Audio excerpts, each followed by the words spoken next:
The fluorescent lights of the Omega surrogacy agency hummed overhead like judgmental witnesses to my desperation. I sat in the sterile waiting room, my hands trembling as I clutched the folder containing forms that would change my life forever. How did I end up here? I knew exactly how. 3 years ago, my father died and left me with 800 million won in debt.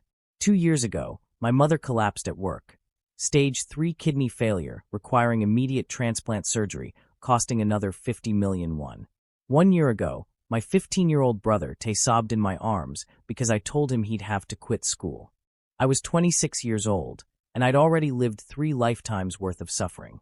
Mr. Kong Yoan? A woman in a crisp white blazer appeared in the doorway. Director Min will see you now. I stood on unsteady legs, following her down a corridor lined with photos of smiling families. Alphas holding babies, Omegas glowing with pregnancy. Happiness for sale, I thought bitterly. And I'm the one being sold. Director Min was a sharp-eyed woman in her 50s who assessed me the moment I entered her office. Sit, she commanded, gesturing to the chair across from her massive desk. You're here about the premium surrogacy program. Yes. My voice came out rougher than intended. You understand this isn't like standard surrogacy arrangements. Our premium clients pay substantially more. She slid a document across the desk, and my breath caught at the number. But they also have very specific requirements. 200 million won. For 1 year. Plus bonuses upon successful pregnancy and delivery. It was more money than I'd see in 10 years of my current 3 jobs combined. It was enough to pay off my father's debts, fund my mother's surgery, and send Tae to the best university in Seoul. What requirements? I managed to ask. Director Min leaned back, studying me with an intensity that made me want to squirm. You're attractive, young, healthy. Your medical records show excellent fertility markers for an Omega.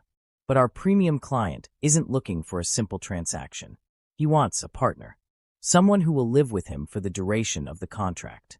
Live with him. My stomach tightened. You mean, you'll reside in his home. Fulfill the role of a spouse in every capacity. Her expression remained neutral, but her meaning was crystal clear. Natural conception is required. He doesn't believe in artificial insemination. Heat flooded my face. I'd known this was a possibility, but hearing it stated so clinically made it real in a way that terrified me. Can I at least know who he is? Something flickered in Director Min's eyes. Was it pity? His identity is confidential until you sign. But I can tell you he's a very powerful alpha. Wealthy beyond measure. He's had difficulties with previous arrangements. What kind of difficulties? She hesitated, then seemed to make a decision. He's lost 3 wives. All to sudden illness. He's convinced traditional marriage is cursed for him, so he's trying a different approach. He wants an heir, Mr. Kong. Desperately. And he's willing to pay whatever it takes. 3 dead wives. The words echoed in my skull like a death knell. I need to think about. Your mother's dialysis center called this morning, Director Min interrupted, sliding another paper toward me. They're threatening to discontinue treatment if you can't pay the 8 million won you owe by the end of the week. Your brother's school sent a final notice about his tuition, and the loan sharks your father borrowed from. Her voice dropped. They don't wait forever, Mr. Kong. She knew everything. Of course she did. They'd vetted me thoroughly before even agreeing to this meeting. I was trapped, and we both knew it. Where do I sign? 3 days later, a black Mercedes pulled up outside my tiny basement apartment in Guro District. The driver was a stone-faced man in an expensive suit who said nothing as he loaded my 2 small suitcases into the trunk. Is that everything? He asked, the first words he'd spoken. I looked back at the cramped space that had been my home, my prison, my entire world. Yes. The drive took us out of Seoul proper, winding through increasingly affluent neighborhoods until we reached an area I'd only seen in magazines. The car turned onto a private road lined with cherry trees, and then the mansion appeared. It wasn't a house. It was a statement of power, a modern architectural masterpiece of glass, steel, and stone that sprawled across manicured grounds like a sleeping dragon. Welcome to Hanok Heights, the driver said without inflection. Mr. Ko is waiting in his study. My heart hammered against my ribs as I was led through a foyer with floors so polished I could see my reflection. Everything screamed wealth, the modern art on the walls, the designer furniture, the subtle scent of expensive cologne lingering in the air. We stopped before a set of double doors. The driver knocked twice, then opened them. Mr. Kong Yoan, sir. The study was all dark wood and leather, lined with books that looked like they'd never been read. Behind a massive desk sat a man who made my breath catch in my throat. Ko-min was beautiful in the way a blade is beautiful, all sharp angles and dangerous edges. He looked to be in his early 30s, with jet black hair swept back from a face that could have been carved from marble. His eyes were the color of midnight, and when they fixed on me, I felt pinned in place like a butterfly on a board. He was examining me with the same clinical detachment Director Min had shown, and I fought the urge to fidget under his scrutiny. "Leave us," he commanded, and the driver vanished, closing the doors with a soft click. The silence stretched between us like a physical thing. Ko-min rose from his chair with fluid grace, moving around the desk to approach me. He was tall, at least 6 feet, and broad-shouldered in a way that made me feel small and vulnerable. He stopped 3 feet away, close enough that I could smell his scent, rain and cedar with an undercurrent of something darker, more primal. My Omega instincts stirred unwillingly, responding to the powerful alpha pheromones rolling off him in waves. "You're prettier than your photos," he said finally, his voice a low rumble. "That's rare." "Thank you." It came out as a question. It wasn't a compliment, just an observation. He circled me slowly, and I resisted the urge to track his movement. "Director Min says you're desperate, drowning in debt. Is that accurate?" Shame burned through me, but I lifted my chin. "Yes." "Good. Desperate means motivated. Motivated means you won't try to run." He completed his circle, facing me again. "Do you understand what you've agreed to? I'm here to give you a child." "You're here to give me an heir," he corrected sharply. "There's a difference. I don't want just any child. I want a son who will carry my bloodline, inherit my empire. I want perfection. I can't guarantee. You'll try. Again and again if necessary. That's what I'm paying for." His eyes traveled down my body with insulting slowness. "You'll live here. Eat what I tell you to eat. Sleep when I tell you to sleep.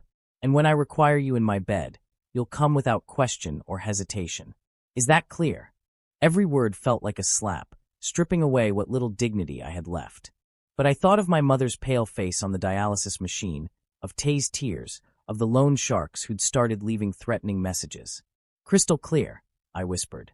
Something flickered in Ko-min's expression, satisfaction maybe, or anticipation. "Your room is prepared. Dinner is at 8. Don't be late." He turned back to his desk, dismissing me as if I were already forgotten. I stood there for a moment, uncertain, before realizing I'd been released. I made it to the door before his voice stopped me. "Yoan." It was the first time he'd used my name, and hearing it in that deep, commanding voice sent an involuntary shiver down my spine. "Sir, welcome home." The words should have been comforting, but the way he said them, cold, possessive, final, made them sound like a life sentence. My room was larger than my entire former apartment. Floor-to-ceiling windows overlooked gardens that seemed to stretch forever. The bed was enormous, covered in silk sheets that probably cost more than a month's rent. Everything was perfect, beautiful, and utterly impersonal. A prison with a view. I unpacked my meager belongings, feeling ridiculous placing my worn clothes in a closet designed for a wardrobe 10 times the size. I'd just finished when there was a soft knock at the door. "Come in." A young woman in a maid's uniform entered, her expression carefully neutral. "Mr. Ko requests your presence for dinner, sir. If you'll follow me." The dining room was as ostentatious as everything else. A table that could seat 20 with only 2 places set, one at each end. Ko-min was already seated, reading something on his phone with a wine glass in his other hand. I took my seat silently, hyper-aware of the distance between us, of the way the candlelight cast shadows across his angular features. The chef prepared braised short ribs. Ko-min said without looking up. "High in protein and nutrients. You'll need your strength." The implication hung in the air like smoke. Before I could respond, staff appeared with covered dishes, placing them before us with choreographed precision. The food was exquisite, the kind of meal I'd only dreamed about. But it turned to ash in my mouth as I felt Ko-min's eyes on me, watching every bite I took. "Tell me about yourself," he said suddenly. I looked up, surprised. "What would you like to know?" "Why you needed the money badly enough to sell yourself to a stranger." The blunt cruelty of it stole my breath. "I didn't sell myself. Didn't you?" He set down his wine glass with precise care. "You signed a contract agreeing to bear my child in exchange for money. That's the definition of selling yourself." Anger flared hot in my chest, burning through the shame. My father died and left me with crushing debt. My mother needs a kidney transplant or she'll die. My brother deserves an education. I'm doing what I have to do to keep my family alive. If that makes me a whore in your eyes, then fine.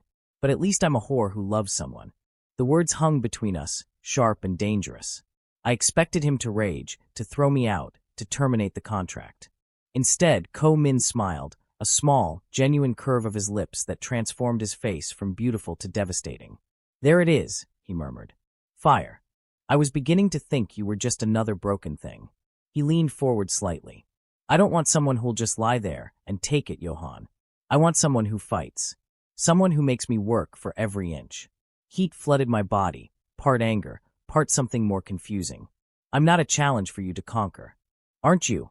His eyes glittered in the candlelight. Then what are you? A person trying to survive. Good answer. He returned to his meal as if nothing had happened. Finish eating. You'll need your energy. For what? He looked up at me through dark lashes, and the predatory hunger in his gaze made my stomach clench with fear and unwelcome anticipation. For our wedding night.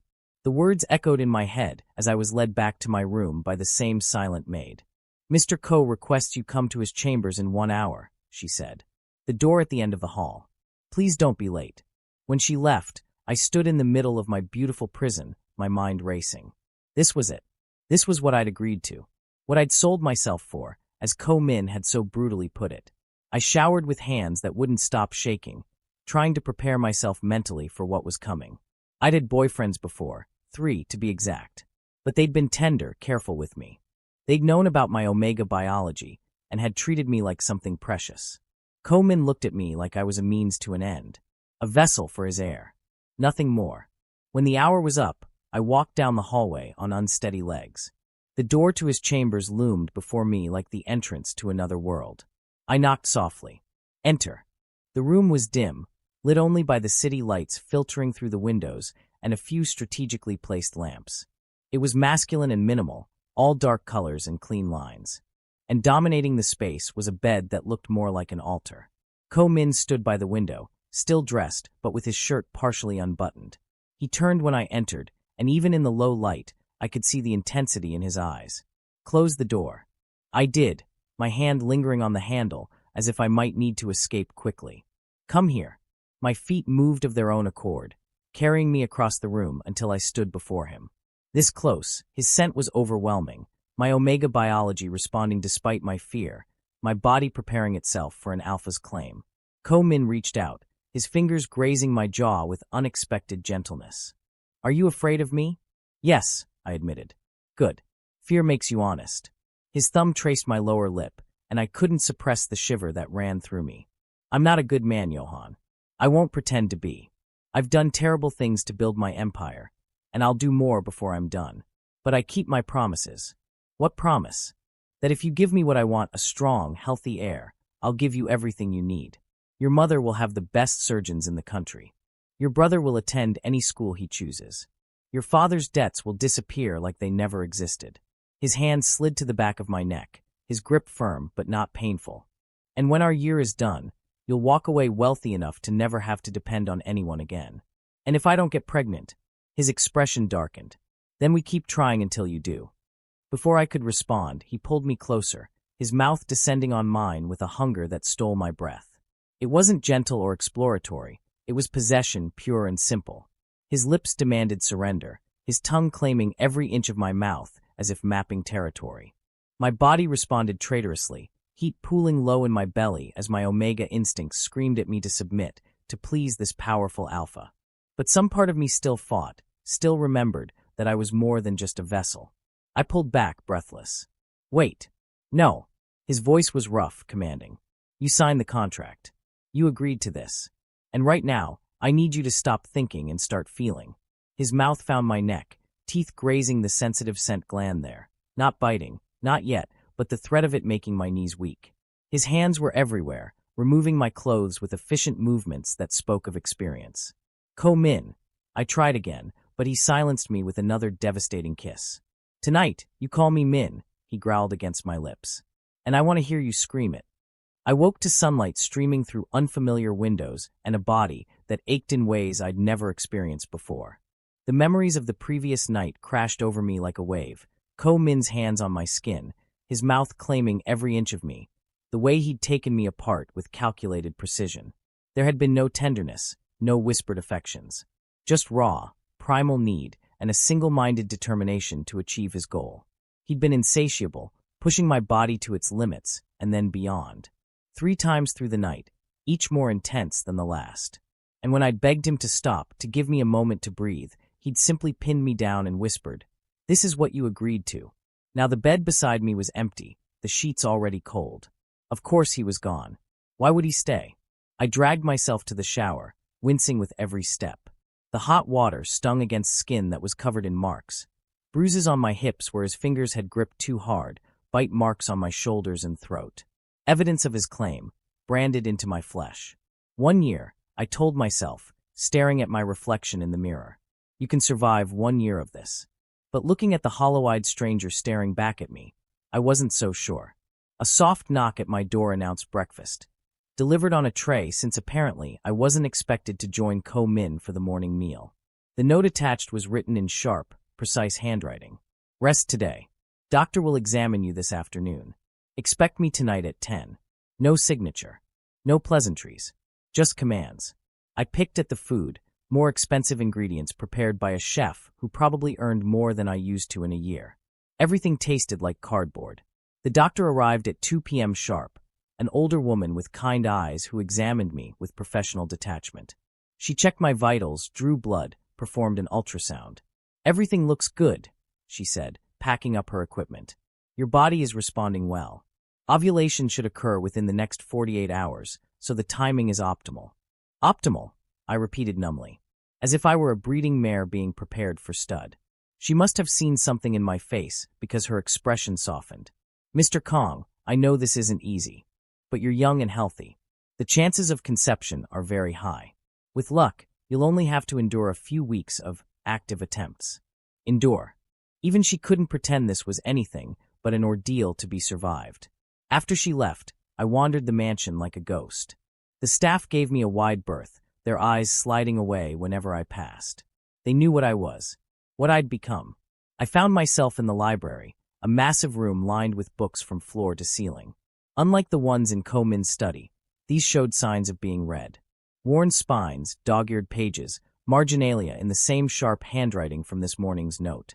I pulled out a volume, Korean poetry from the Joseon dynasty. Inside the front cover was an inscription. "To Min-ah, may you find beauty in words when the world offers only ugliness." Grandmother, 1998. It was such a personal thing, so at odds with the cold, ruthless man who'd used my body like a tool the night before. Who was Ko Min before he became the feared mafia boss? What had turned him into this? "You shouldn't be in here." I spun around to find him standing in the doorway, still wearing a suit from whatever business had occupied his day. His face was unreadable. "I'm sorry, I didn't know it was off limits." "It's not." He moved into the room with that predatory grace, closing the distance between us. "I'm simply surprised you can read." The casual insult stung more than it should have. I had 2 years of university before I had to drop out. Literature major. Something flickered in his eyes. "What were you reading?" I showed him the book, and his expression shifted. Pain quickly masked. "My grandmother's favorite. She used to read it to me when I was young." He took the volume from my hands, his fingers brushing mine. Before everything went to hell. It was the most personal thing he'd shared, and I found myself curious despite everything. "What happened?" "She died. Like everyone I've ever cared about." He replaced the book on the shelf with careful precision. "That's why I don't care anymore. It's easier that way." "I don't believe that." His head snapped toward me, eyes narrowing. "You don't know anything about me. I know you kept her book. I know you've read it so many times the spine is cracked. I know," I gestured around the library, "that you surround yourself with words and stories even though you pretend nothing matters." For a moment, I thought he might strike me. His jaw clenched, his hands fisted at his sides. Then unexpectedly he laughed, a harsh, bitter sound. "Clever Omega. Dangerous trait." He stepped closer, backing me against the bookshelf. "But cleverness won't save you from what I need from you. Nothing will." His mouth descended on mine, and despite everything, my body responded. I hated myself for it, for the way I opened to him, for the small sound that escaped my throat when his hand slid into my hair. He pulled back, studying my flushed face with dark satisfaction. 10 p.m., Yoan. Don't make me come find you. Then he was gone, leaving me trembling and confused and angry at my own weakness. The next 2 weeks fell into a brutal routine. Days, I had to myself, wandering the mansion, reading in the library, taking calls from Tae, who was ecstatic about his new school.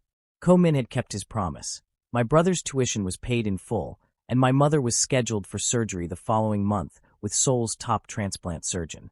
My family was saved. And all it cost was my body, my dignity, my sense of self.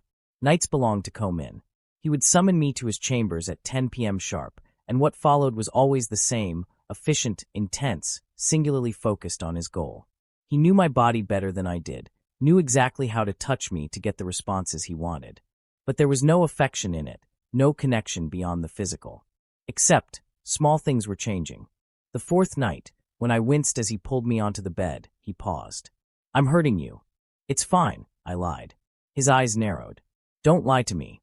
He disappeared into the bathroom and returned with massage oil, his hands surprisingly gentle as he worked the tension from my muscles before continuing. The seventh night, I fell asleep immediately after, exhausted beyond measure. I woke hours later to find myself tucked under the covers, a glass of water on the nightstand. Ko-min sat in a chair by the window, watching me with an expression I couldn't read. "Go back to sleep," he said quietly when our eyes met. "Why are you still here?" "I don't know." The honesty of it was more unsettling than any of his cruelty had been. The 11th night, something broke. Ko-min was driving into me with his usual intensity when suddenly he stopped, his body going rigid. I looked up to find his face contorted, not with pleasure, but with something like pain. "Min." I used the name he'd demanded I call him in these moments. "She used to scream," he said hoarsely, his voice raw. "My first wife. She'd scream and cry and beg me to stop, but I needed an heir, so I didn't. And 3 months later, she was dead." His hands were shaking where they gripped my hips. "The second one tried to run. I brought her back. She died too. The third one, she was kind to me. Gentle. It didn't matter. 6 months, and she was gone." He pulled away from me abruptly, sitting on the edge of the bed with his head in his hands. "I'm a curse, Yoan. Everything I touch dies. And here you are, letting me touch you night after night, and all I can think is, how long until you're gone too?" I should have stayed silent, should have let him suffer alone. But something in his broken voice called to me, and before I could stop myself, I was moving. I knelt behind him, wrapping my arms around his shoulders, pressing my cheek against his back. "I'm not going to die," I said firmly. "You don't know that. Neither do you. Maybe they got sick. Maybe it was coincidence. Maybe," I tightened my hold on him, "maybe you're not actually cursed. Maybe you're just a man who's been hurt so many times he's forgotten how to be anything but cruel to protect himself." He turned in my arms, and the look on his face stole my breath. All his careful masks had fallen away, leaving someone young and terrified and desperately lonely. "I don't know how to be anything else," he whispered. "Then let me teach you." I kissed him then, not because he demanded it, but because I wanted to. Because somewhere in the past 2 weeks of hell, I'd seen glimpses of the person he might have been before life had broken him. And against all logic and self-preservation, I wanted to know that person. The kiss was different, slower, exploratory rather than conquering. When we came together again, it was with a tenderness that made my chest ache. He touched me like I was something precious, something that might break. And when we finished, he held me against his chest, his heartbeat steady beneath my ear. "Stay," he murmured as I started to drift off. "I'm not going anywhere." His arms tightened around me. "Promise me." "I promise." It was a lie, of course. I'd leave in a year when the contract ended. But in that moment, wrapped in his warmth, I almost believed I could keep that promise forever. "You're smiling." I looked up from my book to find Ko-min, just Min now, in these quiet afternoon moments we'd started sharing, leaning against the library doorway. He'd loosened his tie, rolled up his sleeves, looking more human than the cold businessman who'd first interviewed me. "Am I not allowed to smile?" I teased. "You are. It's just." He moved into the room, settling into the chair across from mine. "I'm not used to seeing it. You barely smiled those first few weeks." There wasn't much to smile about. Guilt flickered across his features. "No, there wasn't. I was. A complete bastard?" I supplied helpfully. I was going to say focused on the goal, but your version is more honest. He ran a hand through his hair, a gesture I'd learned meant he was uncomfortable. I'm sorry, Yoan, for how I treated you, for not seeing you as a person. My chest tightened.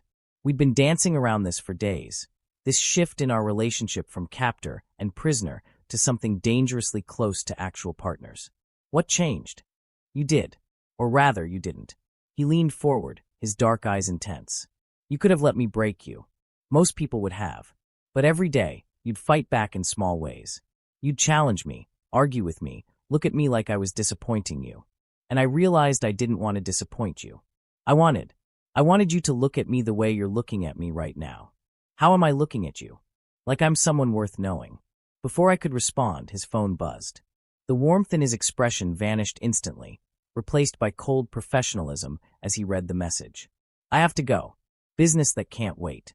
He stood, and I noticed the way his jaw tightened. The way his hand moved unconsciously toward the gun I knew he kept holstered beneath his jacket. Don't wait up. This might take all night. Min. I stood as well, concern overriding caution. Be careful. He paused at the door, looking back at me with surprise. Why do you care? Because the words stuck in my throat. Because I was falling for him? Because somewhere between the cruelty and the tenderness, I'd started seeing him as more than just the man I was contracted to? Just be careful. Something blazed in his eyes. Hope, maybe, or fear, or a dangerous combination of both. Then he was gone, leaving me alone with the terrible realization that I'd done the one thing I'd sworn I wouldn't do. I'd started to care. He came back at 3 a.m., and I knew immediately something was wrong. I'd fallen asleep in the library. I'd been spending my nights in my own room lately, and Min hadn't pushed for more, as if giving me space to breathe, but woke to the sound of the front door slamming. Heavy footsteps. The crash of something breaking. I found him in his study, drinking whiskey straight from the bottle, his knuckles bloody and his suit jacket torn. Min, get out. His voice was raw, dangerous. Not until you tell me what happened. He laughed bitterly. What happened? I killed a man tonight, Yoan. Shot him in the head because he betrayed me. Watched the light go out of his eyes and felt nothing. He took another long pull from the bottle. That's who I am. That's what I do. And you want to teach me how to be human? I'm a monster. I've always been a monster. I moved closer despite every instinct screaming at me to run. Then why are your hands shaking? They're not. I took the bottle from him, setting it aside, and held up his bloodied hands. They were trembling violently. Monsters don't shake after they kill. Monsters don't drink themselves, numb trying to forget. You're not a monster, Min. You're just someone who's had to do monstrous things to survive. You don't understand. Then make me understand. Tell me who you were before all this. Tell me what turned you into the man who needed 3 dead wives and a contracted Omega just to feel like he had a chance at something real. His face crumpled, and suddenly he was on his knees, his arms wrapped around my waist, his face pressed against my stomach. My parents were murdered when I was 16. I watched them die. The people who did it, they took everything. So I took it back. I built an empire on blood and fear because it was the only language I knew. And now I'm 33 years old, and I don't know how to be anything else. I sank down to his level, pulling him against my chest, feeling his whole body shake with silent sobs. You're learning, I whispered. Every day you're learning. What if it's too late? What if I've destroyed any chance of being someone you could? He stopped, pulling back to look at me with red-rimmed eyes. Someone you could love. My heart stopped. Min, don't answer that. I don't want to know. He stood abruptly, putting distance between us. Go back to bed, Yoan. This was a mistake. But I didn't move. Couldn't move. Because I just realized something terrifying. I was already halfway in love with him, and there was no going back. The next morning, I woke to find Min asleep in the chair beside my bed. He looked younger in sleep, vulnerable in a way he never allowed while awake. His face was turned toward me, one hand stretched out as if reaching for something he couldn't quite grasp. I should have woken him, sent him back to his own room. Instead, I found myself studying him, the sharp line of his jaw, the dark lashes against his cheeks, the way his lips were slightly parted. In this moment, he wasn't the ruthless mafia boss or the man who'd hurt me. He was just Min. His eyes opened suddenly, catching me watching. For a heartbeat, neither of us moved. Then, I didn't mean to fall asleep here, he said roughly. I'm glad you did. Something shifted in his expression. Yoan, last night I asked me a question you didn't want answered. I sat up, the sheets pooling around my waist. What if I want to answer it anyway? Don't. He stood, turning away. It's better if we keep this simple. Professional. You give me an heir, I give you money, we both walk away when it's done. Is that really what you want? His shoulders tensed. What I want doesn't matter. It matters to me. He spun to face me, and the raw emotion in his eyes made my breath catch. Why? Why do you care about what I want? I've given you nothing but pain and money. I've used your body like you were an object. I'm everything you should hate. You're also the man who reads poetry when he thinks no one's watching, who kept his grandmother's books even though they make him sad, who shakes after he kills because he still has a conscience buried under all that ice. I got out of bed, closing the distance between us. You're the man who looks at me sometimes like I'm the only good thing in your world. And I care because I took a breath, terrified but unable to stop, because I'm falling in love with you. The words hung in the air between us, impossible to take back. Min stared at me like I'd spoken a foreign language. You can't love me. Why not? Because I'll destroy you. Everyone I love dies, Yoan. Everyone. And I won't, his voice broke. I won't watch you die too. Then we'll break the curse together. I kissed him before he could protest, pouring every complicated feeling I'd been harboring into that kiss. And after a moment of resistance, he surrendered, his arms coming around me with desperate strength. You're going to ruin me, he whispered against my lips. Good. You deserve to be ruined by something soft for once. He made a sound between a laugh and a sob, and then we were stumbling back toward the bed, hands seeking skin, mouths finding sensitive places. But this time was different. This time, every touch was a confession, every kiss a promise. When he entered me, it was slow and careful, his eyes locked on mine. Say it again, he demanded, his voice ragged. I love you. His rhythm faltered. Even knowing what I am? Because of what you are. All of it. The good and the bad and the broken pieces. I cupped his face in my hands. I love you, Ko-min. He kissed me then with a tenderness that made tears spring to my eyes. And when we came apart together, it felt like the world had shifted on its axis, like everything before this moment had been leading to this. After, we lay tangled together, his fingers tracing absent patterns on my skin. I've never said it before, he admitted quietly. Not to any of them. My wives. I married them because I needed heirs, but I never felt anything. And now, his hand stilled on my hip. Now I'm terrified, because I think I'm falling too. And I don't know what happens when this year is over and you're supposed to leave. Then we'll figure it out. Together. He pulled me closer, burying his face in my neck. Don't leave me, Yoan. Please. Even after you give me a child, even after the contract is done, don't leave. I promise, I whispered, and this time, I meant it with every fiber of my being. The weeks that followed were the happiest of my life. Min started coming home earlier, trading his late nights at the office for evenings in the library with me. We'd read together, or talk about nothing and everything, or simply exist in comfortable silence. He taught me about his business, the legitimate parts, anyway. Real estate investments, technology startups, import-export companies. I'm trying to go clean, he admitted one night. Slowly. The illegal stuff, it's harder to leave than I thought. But I want to build something that won't get me killed. Something I could leave to. He stopped, his hand moving to my still flat stomach. To our child. Our child. I repeated softly, testing the words. Do you think about it? What they might be like. All the time. I hope they have your intelligence, your strength, and your kindness. Your ability to see the good in people even when it's buried deep. I kissed him, tasting the future on his lips. A future that somehow included both of us together. My mother's surgery was successful. She called me crying with joy, her voice stronger than I'd heard in years. I don't know what you did, sweetheart, but thank you. Thank you for saving my life. If only she knew the price. Tae visited once, his eyes going wide at the mansion. Hyung, how did you afford all this? Did you win the lottery? Something like that, I said, unable to meet his eyes. Min appeared then, and I watched my brother's expression shift from awe to confusion to understanding. He was 16 now, old enough to read between the lines. Hyung, Tae said quietly after Min left us alone. Is he, are you? It's complicated. He looks at you like you're his whole world. I know, and you look at him the same way. My brother took my hand. As long as you're happy, that's all that matters. You've sacrificed so much for us. You deserve happiness too. I hugged him tight, grateful beyond words for his acceptance. The first sign of trouble came on a Tuesday morning. I woke feeling nauseous, barely making it to the bathroom before being sick. Min was there instantly, holding my hair back, rubbing soothing circles on my back. "It's happening," he breathed, wonder in his voice. "You're pregnant." The doctor confirmed it that afternoon. 6 weeks along. Everything looked healthy, normal. Min was ecstatic in a way I'd never seen. He swept me into his arms, spinning me around despite my protests that I was dizzy. "A baby. We're having a baby. Our baby. Our baby," I agreed, laughing at his joy. That night, he made love to me with such reverence I felt like something sacred. "I'm going to be a father," he kept whispering against my skin. "And you're going to be the most beautiful mother in the world. What about the contract?"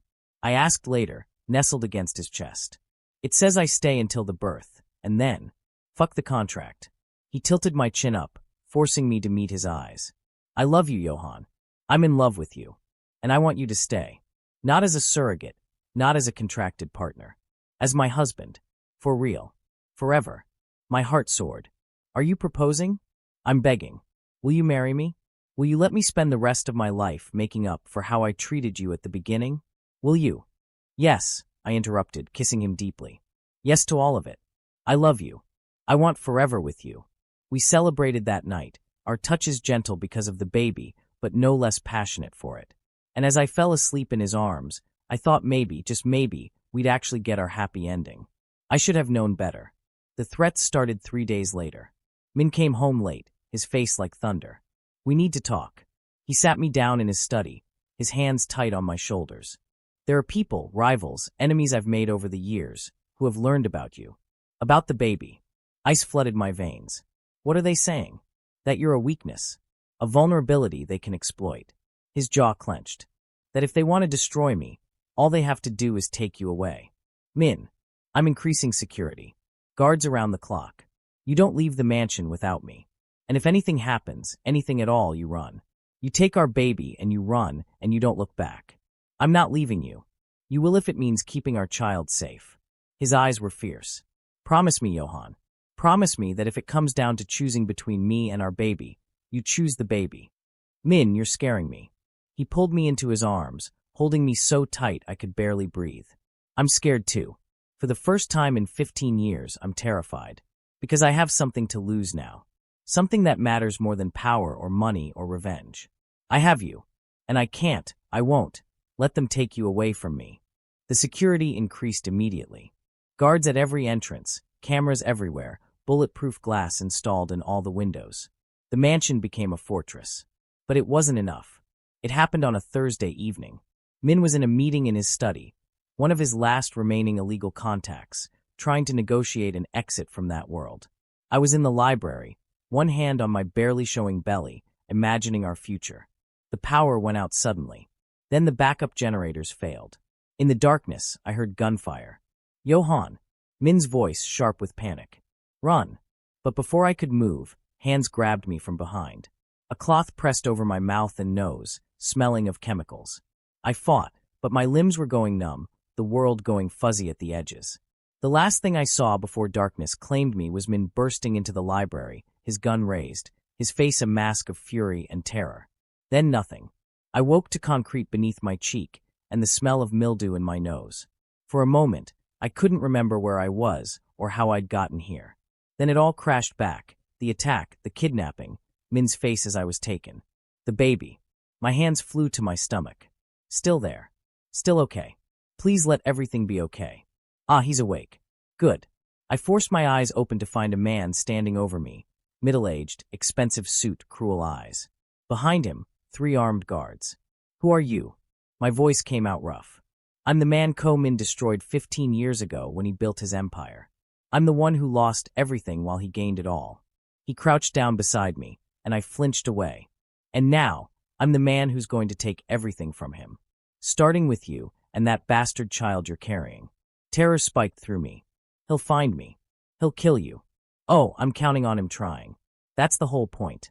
I want him to come. I want him to watch you die the way he made me watch my family die. And then, when he's broken and begging, I'll kill him too. You're insane. No, I'm patient. 15 years I've waited for this.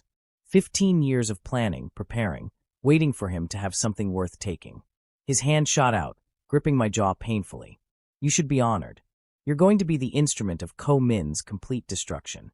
He stood, gesturing to his guards. Keep him alive. For now. Let's see how long it takes for Min to find us. And when he does, he smiled, cold and vicious. We'll be ready. Time became meaningless in that basement cell. They kept me chained to the wall with just enough slack to lie down but not stand. They fed me once a day, cold rice and kimchi, barely enough to sustain me and the baby. The guards watched me constantly, their eyes sliding over my body in ways that made my skin crawl. But they didn't touch me. Not yet. I was bait, and bait had to stay relatively undamaged until the trap was sprung. I thought about Min constantly. Was he looking for me? Of course he was. Was he tearing the city apart to find me? Probably. Was he blaming himself for not keeping me safe? Definitely. I imagined him in his study, surrounded by maps and intelligence reports, that brilliant mind working overtime to track me down. I imagined his fury, his fear, his desperation. And I prayed he'd find me before our captors got tired of waiting. On the third day, or was it the fourth? I'd lost track. The door opened and a woman entered. She was young, pretty, with calculating eyes that assessed me coolly. So you're the Omega who captured Ko-min's heart. I have to admit, I don't see the appeal. Who are you? Someone who understands what you don't. That men like Ko-min don't change. They don't soften. They don't fall in love. She knelt beside me, her voice lowering to something almost kind. He's using you. The baby too. He'll drain you dry and then discard you like he did his previous wives. But if you help us, I can protect you. Get you out of this safely. You're lying. Am I? Ask yourself. Why did all his other wives die mysteriously? Maybe it wasn't a curse. Maybe it was Ko-min himself, eliminating women who'd served their purpose. Doubt crept in, cold and insidious. Could it be true? Could Min have? No. I knew him. I'd seen his genuine fear, his authentic love. Whatever happened to his wives, it wasn't murder. He loves me, I said firmly. So naive. He'll get you killed with that love. But if you help us, if you convince him to surrender when he comes, we'll let you both live. You'll be free of him, free to raise your child safely. I'd rather die than betray him. Her expression hardened. That can be arranged. She stood and nodded to one of the guards. He approached with a steel pipe, and I understood what was about to happen. The boss said keep him alive, she told the guard. He didn't say undamaged. The first blow caught me in the ribs, and I bit back a scream. The second, the third, pain exploded through my body as I curled around my stomach, trying desperately to protect the baby. Please, I prayed to whoever might be listening. Please let the baby be okay. Please let Min find us. When they finally stopped, I could taste blood in my mouth and everything hurt. But I could still feel the small flutter of life in my belly. Our baby was still fighting. So I would too. Min found me on the 6th day. I was drifting in and out of consciousness, my body a mass of bruises, when the explosion started.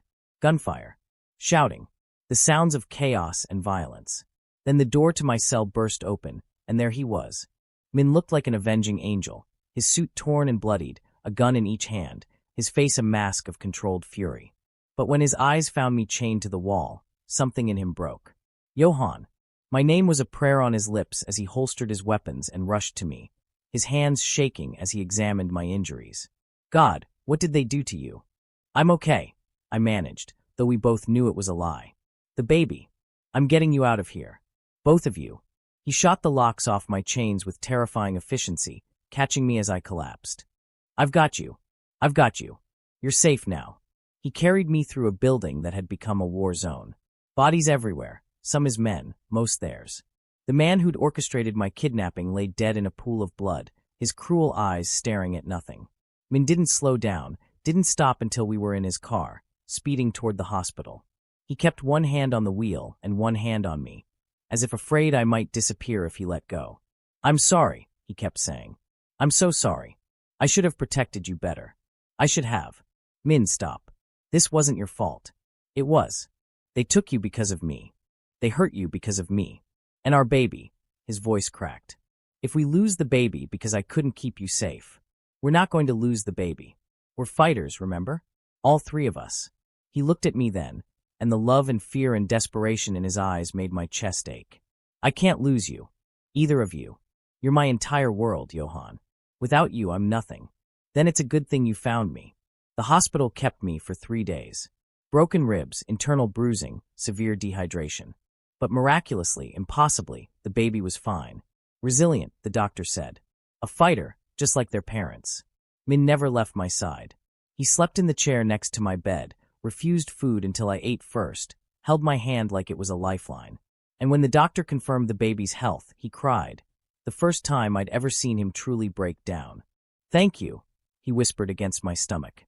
Thank you for keeping our baby safe. Thank you for surviving. Thank you for... He looked up at me, tears streaming down his face. Thank you for loving me even though I don't deserve it. Min. No, let me finish. I've made so many mistakes. I've hurt you, endangered you, almost gotten you killed. But I swear to you, on everything I am, everything I have, I'm going to spend the rest of my life making sure you and our child are safe and loved and happy. No more enemies. No more danger. I'm leaving it all behind. The criminal empire, the violence, everything. I'm going to be the man you see when you look at me. The man I want to be for you. I pulled him up to me, kissing him through my tears. I love you, and I believe you. But you don't have to be perfect, Min. You just have to be here. With us. That's all I need. He kissed me again, gentle and reverent, and I felt the last of his walls crumble. Marry me, he said. Not because of the contract or the baby. Marry me because I love you more than I thought it was possible to love anyone. Marry me because I want to wake up next to you every morning for the rest of my life. Marry me because... Yes, I interrupted, laughing through my tears. Yes, I'll marry you. I've already said yes, remember. I want to hear it again. I want to hear it every day for the rest of our lives. Then yes. Yes. 1,000 times yes. We were married 3 weeks later in the mansion's garden. It was small, intimate, just my mother, looking healthier than she had in years. Tay, who served as my best man and cried through the entire ceremony, and a handful of Min's most trusted people. The ones who'd helped rescue me, who'd proven their loyalty with blood. Min wore a traditional hanbok in deep navy, and I wore white, a symbol of new beginnings. When we exchanged vows, his voice was steady and sure. I, Min, take you, Kong Yoan, to be my lawfully wedded husband. I promise to protect you, cherish you, and love you with everything I am. I promise to be the man you deserve, the father our children deserve. I promise to choose you, every day, for the rest of my life. My own vows were simpler. I, Kong Yoan, take you, Min, to be my lawfully wedded husband. I promise to stand by you through darkness and light. I promise to love every part of you, the broken pieces and the healed ones. I promise that no matter what comes, we'll face it together. When we kissed as husbands, I felt something settle deep in my chest, a sense of rightness, of home, of finally belonging somewhere. The reception was joyful despite its small size. Tay gave a speech about how I'd always sacrificed for our family, and how he was glad I'd finally found someone who would sacrifice for me. My mother held my face in her hands and whispered, "He looks at you like you hung the stars. Don't let that go." I won't, I promised. That night, Min carried me over the threshold of our bedroom. Not his old chambers where so much pain had happened, but a new suite we'd designed together. Everything was soft and warm in ours. He undressed me slowly, kissing every faded bruise, every healing wound. "You're so beautiful," he murmured. "Inside and out. I still can't believe you're mine." "I'm yours," I confirmed. "And you're mine. Forever." We made love slowly, carefully, mindful of my still healing body and our growing baby. But the tenderness of it made up for any lack of intensity. Every touch was a promise, every kiss a declaration. After, as we lay tangled together, Min's hand on my rounded stomach, he said, "I found out what happened to my wives." I stiffened. What? I had my people investigate. All 3 of them had been poisoned. Slowly, over months. By someone in my organization who wanted to destabilize me, make me look cursed so people would fear me less. His jaw clenched. I had them killed. All of them who were involved. I know I said I was leaving that life behind, but for this, I couldn't let it go. Min, they were innocent women who died because of me. Because someone wanted to hurt me. And I'd spent years thinking I was cursed, that I killed everyone I touched. But it was murder, Yoan. And I've avenged them. He looked at me, his eyes haunted. Does that make me a monster again? I thought about it carefully. It makes you someone who sought justice for people who couldn't seek it themselves. Is that the man you want to be moving forward? No. But do I understand why you did it? Yes. I'm trying to be better. For you. For our baby. I know. And you will be. We both will be. I kissed him softly. We're building something new, something that isn't tainted by the past. And our child is going to grow up knowing they're loved beyond measure. He pressed his forehead to mine. I love you so much it terrifies me. Good.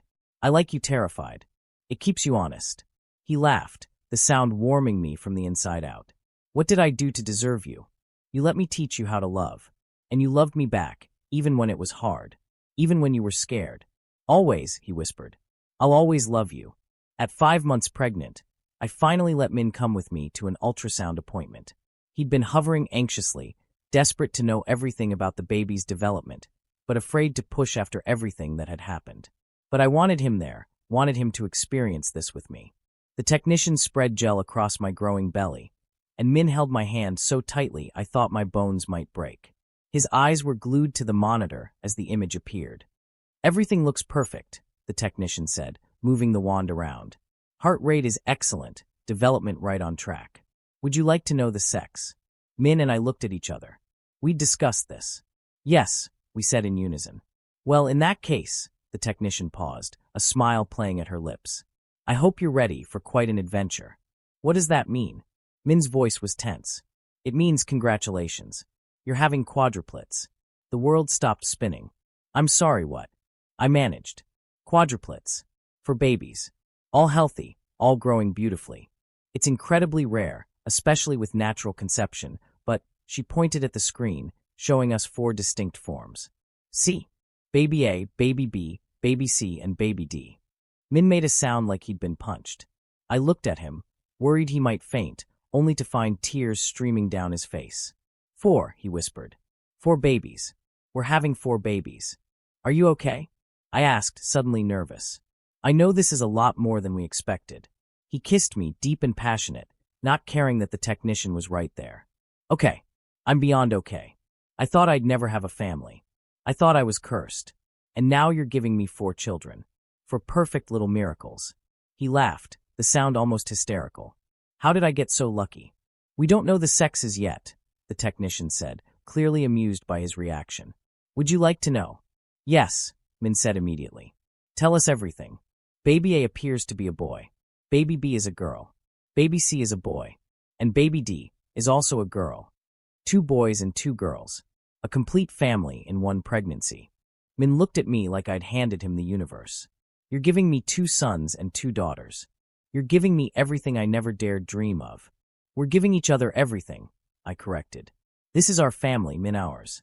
He pressed his face against my shoulder and cried, great, heaving sobs of joy and relief and overwhelming love. And I held him, my fierce, broken, beautiful husband, and felt our 4 babies moving inside me like they were already celebrating. The months that followed were chaotic but wonderful. Min threw himself into preparing for the babies with an intensity that would have been frightening if it wasn't so endearing. He converted an entire wing of the mansion into a nursery.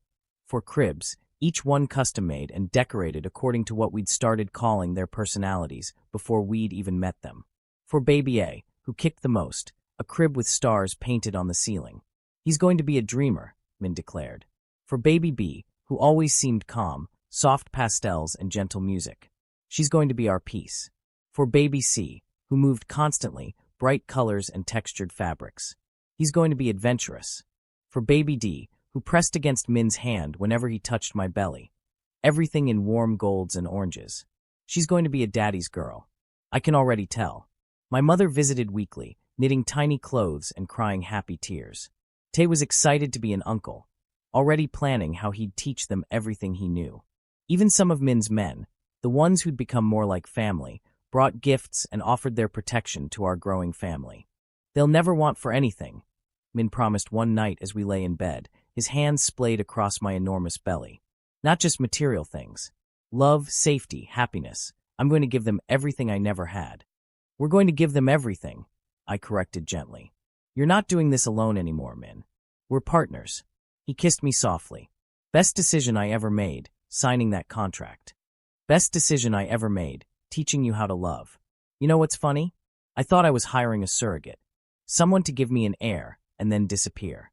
Instead, I found the love of my life. He shifted, pressing his ear to my belly. Can you hear that? That's your papa being sappy. As if in response, one of the babies kicked hard, right where Min's ear was pressed. He laughed, delighted. They're already telling me off. I'm in so much trouble when they're born. We both are, I agreed, running my fingers through his hair. 4 babies. For distinct personalities. For times the chaos. For times the love, he corrected. I can't wait to meet them, Yoan. I can't wait to see you be a father. You're going to be amazing. So are you. You've already changed so much, Min. You're going to be the father you wished you'd had. His eyes grew suspiciously bright. I hope so. I'm going to try.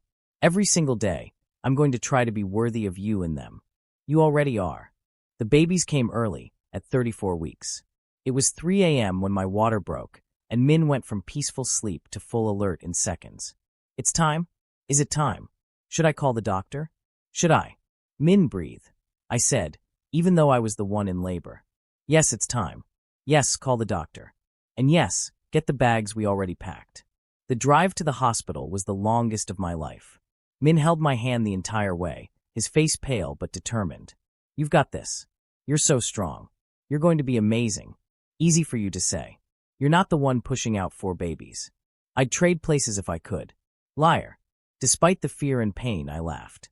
Because this was us, facing the biggest moment of our lives together, with love and humor and unshakable partnership. The delivery was long and complicated. High-risk pregnancies always were. But I had the best medical team in Seoul, courtesy of Min's unlimited resources. And more importantly, I had Min beside me the entire time. You're doing so well, he kept saying, pressing kisses to my sweaty forehead. Just a little more. You're so brave, so strong. I love you so much. When the first baby A, our little dreamer, was born at 6:47 a.m., Min cried as hard as the infant did. He's perfect. Oh God, Yoan, he's perfect. Baby B followed 17 minutes later, surprisingly calm just like we'd predicted. Min cut her cord with shaking hands, his face a mixture of awe and terror. Baby C came next, already wriggling and ready to explore. Adventurous, just like I said, Min whispered, his voice choked with emotion. And finally, at 8:03 a.m., Baby D made her entrance, with a powerful cry that seemed to say she'd arrived and everyone better pay attention. 4, the doctor announced. 4 healthy babies. Congratulations, gentlemen. You have 2 sons and 2 daughters. Min looked at me, at our 4 tiny babies being cleaned and checked by the medical team, and then back at me. You did it. You gave me everything. You gave me a family. We did it, I corrected weakly. Together. He kissed me, tasting like salt and joy. I love you. I love you so much. Thank you. Thank you for surviving. Thank you for staying. Thank you for choosing me. Always, I whispered. I'll always choose you. Recovery was harder than I'd expected, for babies had taken a toll on my body. But Min was there for everything. Changing diapers at 3 a.m., warming bottles, walking the floors with crying infants. He'd hired a team of nannies, but he insisted on doing most of the care himself. I missed 16 years of my own childhood, he explained one night as he rocked Baby D. We'd named her Minji, after Min's grandmother. I'm not missing a single moment of theirs. We'd named the others carefully. Baby A was Jae-sung, made with respect. Baby B was Haun, gracious and silver. And Baby C was Taeyong, great son. 4 perfect names for 4 perfect babies. Do you ever regret it? Min asked one quiet afternoon. We were in the nursery, each holding 2 babies. Taking that contract? Coming here? Everything that happened. I thought about the fear, the pain, the darkness of those first weeks. But I also thought about the love that had grown from it, the family we'd built, the man Min had become. Not for a second, I said honestly. It brought me to you. To them. To this life we've built together. How could I regret that? Even the bad parts? The bad parts made us appreciate the good ones more. They taught us how to fight for each other. How to choose love even when it's hard.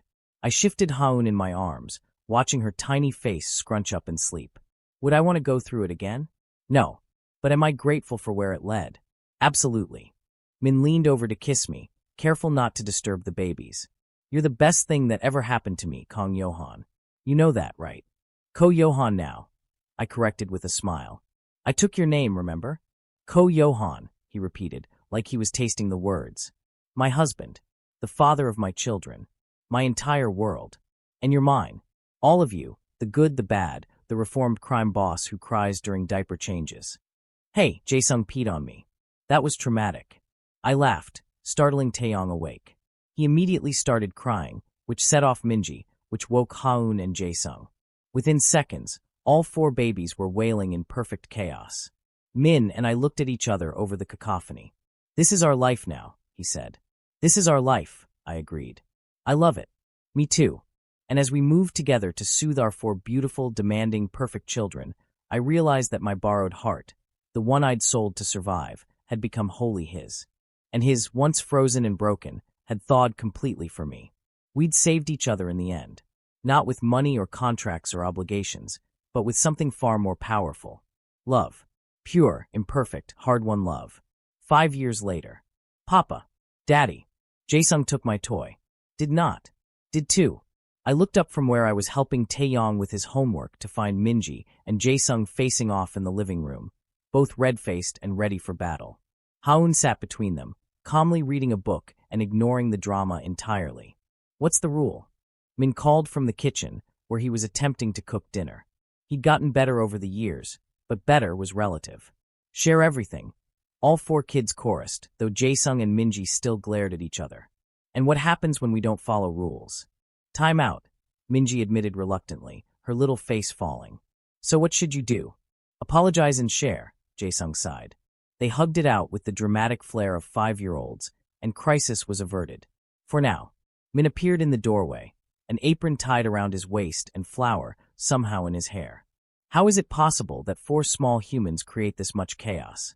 They get it from you, I said sweetly. Slander. They get it from Uncle Tae. My brother, now in university and studying to be a teacher, had indeed taught them all his best troublemaking techniques during his visits. Traitor. Dinner in 10 minutes, Min announced. Go wash your hands, monsters. The 4 of them thundered off to the bathroom in a stampede that would have terrified anyone who didn't live here. Haeun calmly marked her page and followed at a more sedate pace.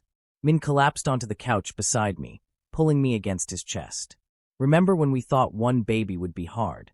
Remember when you were a terrifying crime boss, and I was a desperate Omega selling himself for money? Dark days. He kissed the top of my head. I prefer these chaotic, exhausting, perfect days. Me too. In the 5 years since the quadruplets were born, our lives had transformed completely. Min had successfully transitioned all his businesses to legitimate enterprises. He now ran one of the most successful tech companies in Seoul, using his strategic mind for innovation instead of intimidation. We'd moved to a larger house, still secure, but less fortress-like. Somewhere the kids could run and play without armed guards watching their every move. My mother lived in the guest house, healthy and happy and utterly besotted with her grandchildren. Tae visited every weekend, bringing his girlfriend and his infectious energy. We were, against all odds, a normal family. Well, mostly normal.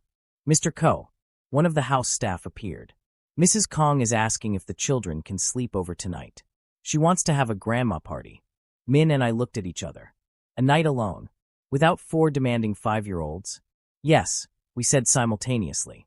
After dinner, and after delivering 4 overexcited children to my mother's care, Min and I returned to a house that was eerily quiet. What do we do? I asked, genuinely unsure. We haven't had a night alone in. I can't even remember. Min grinned wickedly. I can think of a few things. We're not 20 anymore, Min. We can't just. He kissed me, deep and passionate, and I remembered that yes, actually we could. We made love slowly, rediscovering each other without the constant interruptions of parenthood. After lying tangled in sheets, Min traced patterns on my skin. Do you ever think about that first night? He asked quietly. How terrible I was to you. Sometimes. But I also think about how far you've come. How far we've both come. I turned to face him. You're not that man anymore, Min. You're someone better. Because of you. Because of both of us. We built this together. This life, this family, this love. He pulled me closer, his heartbeat steady beneath my ear. Thank you for not giving up on me. For seeing something worth saving when I couldn't see it myself. Thank you for letting me save you. For saving me right back. We fell asleep like that, wrapped in each other and the knowledge that we'd survived everything the world had thrown at us. The next morning, we picked up 4 exhausted but happy children from my mother's house. "Grandma let us stay up late," Minji announced proudly. "And we had ice cream for breakfast," Taeyong added. Min shot my mother a look, but she just smiled innocently. Grandma privilege. In the car on the way home, Haun climbed into my lap. "Papa, do you love Daddy?" "More than anything." "Well, almost anything." I tickled her. "I love you 4 more." "That's not true," Min protested from the driver's seat. "Papa loves me most. He tells me every night." "Ew, gross," Jae-sung shouted. Daddy and Papa sitting in a tree. Minji started singing, and the others joined in enthusiastically. Min reached over to squeeze my hand, his eyes warm with love and laughter. And in that moment, surrounded by chaos and noise and sticky fingers and terrible singing, I knew with absolute certainty that this was exactly where I was meant to be. I'd sold my body for survival, but I'd gained a soulmate. I'd signed a contract for money, but I'd earned a family. I'd agreed to give a ruthless alpha an heir, but I'd received 4 perfect children and a love that would last forever. And Ko Min, the broken mafia boss who'd thought himself cursed, had learned that sometimes the best things in life come from the most unexpected places. From desperation comes hope. From darkness comes light. From a borrowed heart comes love eternal.